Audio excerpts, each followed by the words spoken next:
Hi friends, అందరికీ నమస్కారం. Welcome to our channel SLS Shri legal services. Welcome to day 32 of daily legal. ఈ రోజు మనం నేర్చుకోబోయే topic section 22 of chapter 3 in BNSS. సెక్షన్ 22 sentences which high courts and session judges may pass. It defines the sentencing powers of high courts and sessions judges, stipulating that a high court can pass any sentence authorized by law. అంటే ఇది high court మరియు sessions జడ్జిలు శిక్ష అధికారాలను నిర్వహిస్తుంది. High court చట్టం ద్వారా అధికారం పొందిన ఏదైనా శిక్షను విధించవచ్చని నిర్దేశిస్తుంది. Next, high courts authority. A high court has the authority to impose any sentence that is permitted under the law. అంటే చట్టం ప్రకారం అనుమతించబడిన ఏదైనా శిక్షను విధించే అధికారం హైకోర్టుకి ఉంది. Next, sessions judges authority. A sessions judge or additional sessions judge has the power to issue any sentence allowed by law.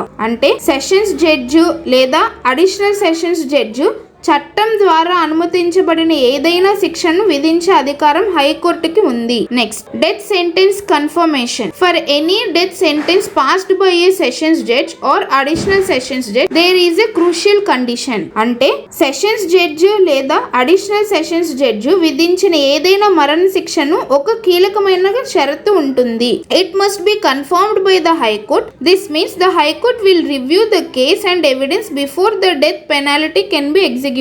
అంటే దీనిని హైకోర్టు ధృవీకరించాలి. మరణ శిక్ష అమలు చేయడానికి ముందు హైకోర్టు కేసు మరియు సాక్ష్యాలను సమీక్షిస్తుంది. Next, legal consistency. This provision ensures that the imposition of the death penalty adheres to the highest judicial standards, promoting uniformity in its application. అంటే మరణ శిక్ష విధించడం అత్యున్నత న్యాయ ప్రమాణాలకు కట్టుబడి ఉంటుందని ఈ నిబంధన నిర్ధారిస్తుంది. అందరికీ అర్థమైందని భావిస్తున్నాను. Please like, share, comment and subscribe to our channel. Thank you friends.